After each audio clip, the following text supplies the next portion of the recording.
Hey all, welcome to Art Conspiracy. I'm Amy, and I have something I want to share with you. I am getting ready to leave my beautiful studio here in Thailand for a 4-month adventure, and I'm going to be teaching workshops and seeing family, and having a great trip.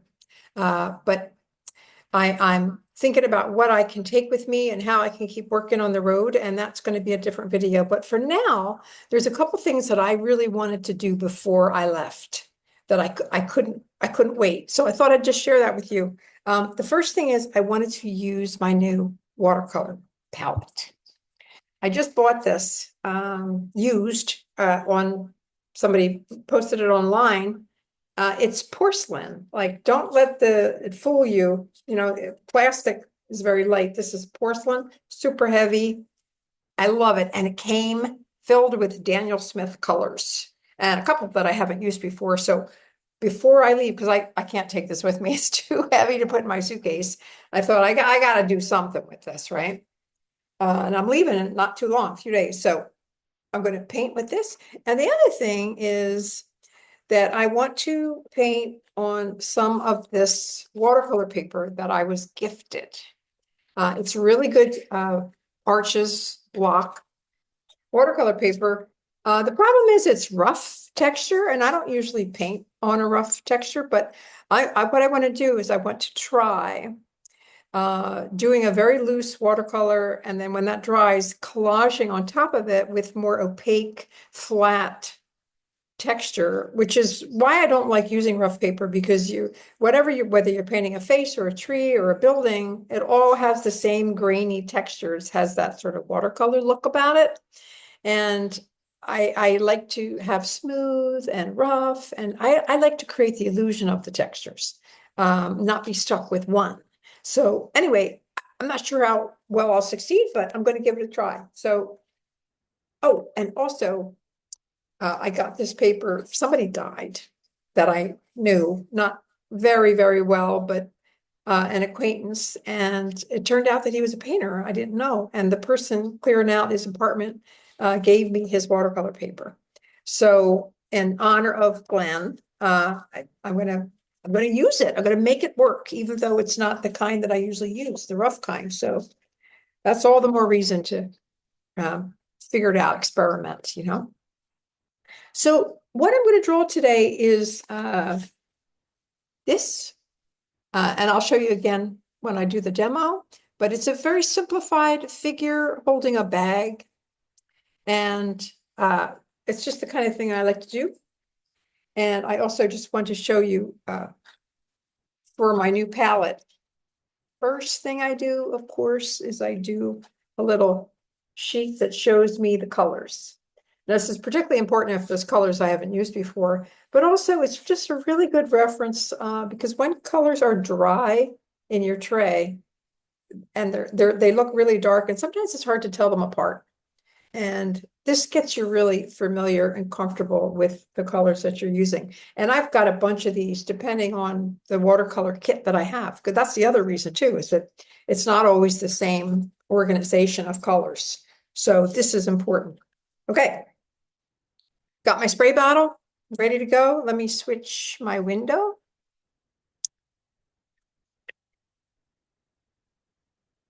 Okay, so here we go.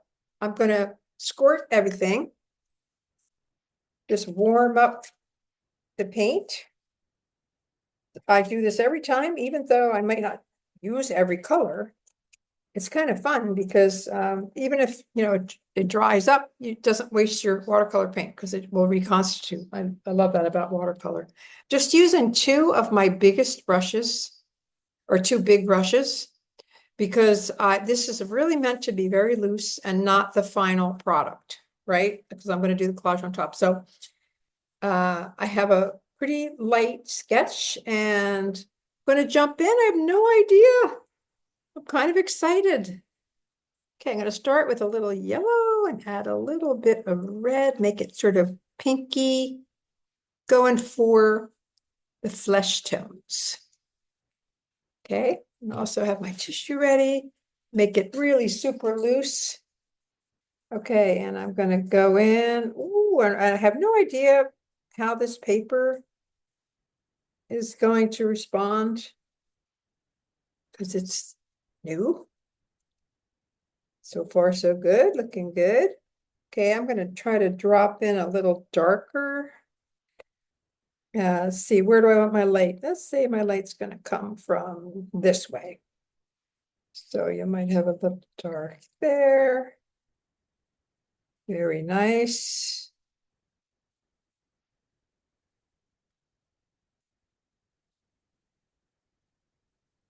And pop that. See if it lifts.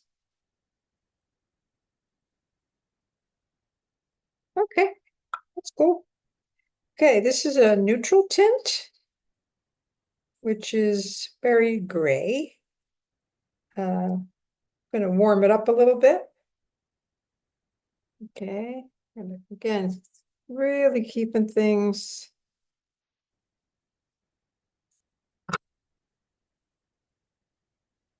super loose.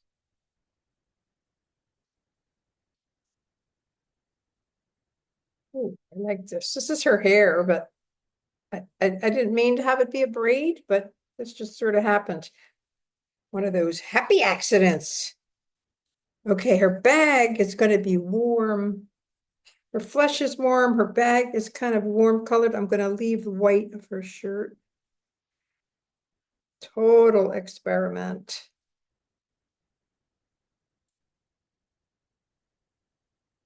See how fast things dry. Went for the red.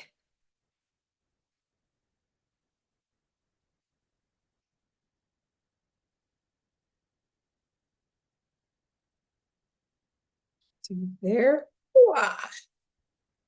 Get some of that. Again, I want to keep it really loose.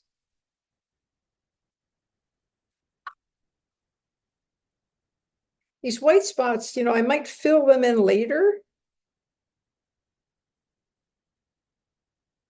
but it sort of just establishes some separation in the different forms.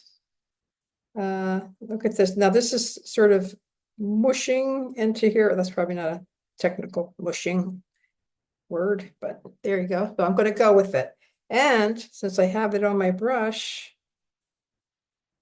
I'm going to take some back up here and make this even darker. Yeah.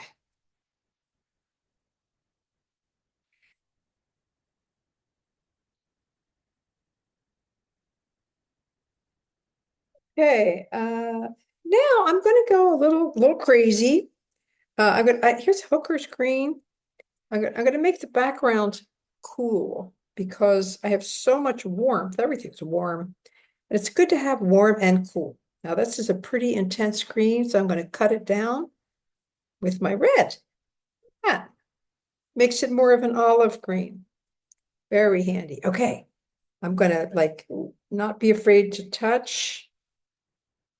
And what I'm gonna do is I'm gonna do light next to dark.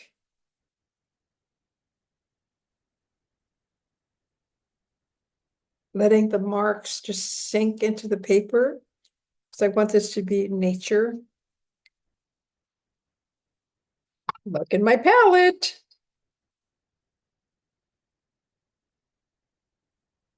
Oh yeah. Okay, I'm gonna switch brushes. Like sometimes I like a flat brush. Now here is sap green. Oh yeah. Which is a very different kind of green. I'm gonna let it get darker next to the white. Leaving the white of her top, which is pretty important. Okay, that can be going away from there. This is like a little area. I might put some detail. Okay, this can be really light. So I'm going to take a lot of water.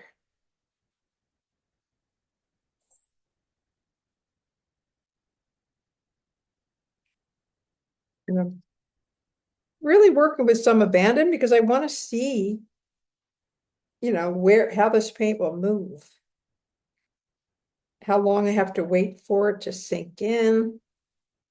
Oh, okay, I got some pants down here. It doesn't matter. Gonna do a little wet on wet, so I'm gonna keep this nice and wet. Now I'm gonna get some color and just drop it in there and end up with soft tones. I really want a lot of soft tones because I'm gonna use the collage and that will be the hard edges. Okay, so I'm gonna get a little lavender. Oh, love it. Lavender is one of my favorite colors. And you really got to buy it. You can't really make it from, primaries. Okay, this will be a big wash, hopefully. Okay, so I'm noticing this paper, it's kind of sinks in. Doesn't really, you can't really push it.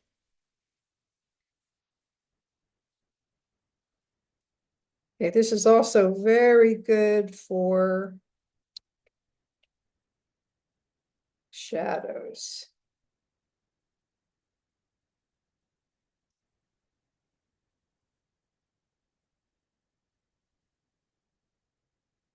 Okay. Good. Okay, I'm gonna just let that dry and I'll be right back. Okay, so a little bit of time has passed and this is pretty dry, feels pretty dry, but it's kind of bumpy and lumpy. So I'm not sure if it's the paper is old or what the deal is. It's on a block, so it shouldn't be so wavy. Anyway, I cut out some collage pieces ahead of time, and that's kind of cool. I mean, what happens with the collage pieces is they're hard edged, and so they make the softness even more, important, and the contrast, it creates more contrast. So here's my original plan was to have like a dark extra flap, and then I thought, okay, I need a little definition. So that, but the truth is, I kind of like that. So I might change my mind, which I often do. Just had to run away and get my scissors. Anyway, so I'm gonna just modify.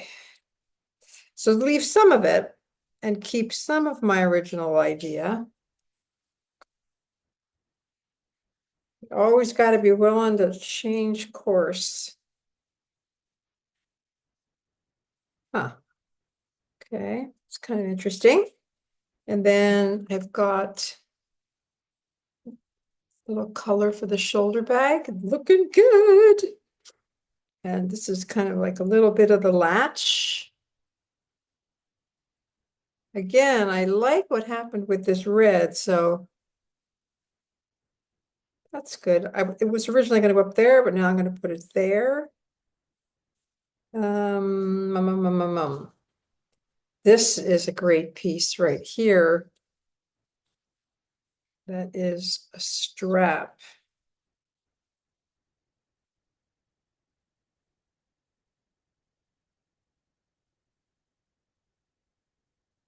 There we go. Oh yeah. Look at that. Very cool. Very cool. And then I was thinking about doing like dark just for the drama. Yeah, I think I like it. And I'm going to fill that part in. And then we're going to add, hold everything down, get this underneath. Just the idea. This might have been the back one.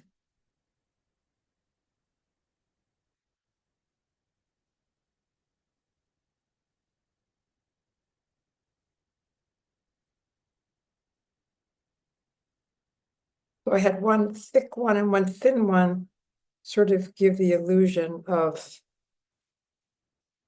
somebody walking a little perspective, but I want this to be flat.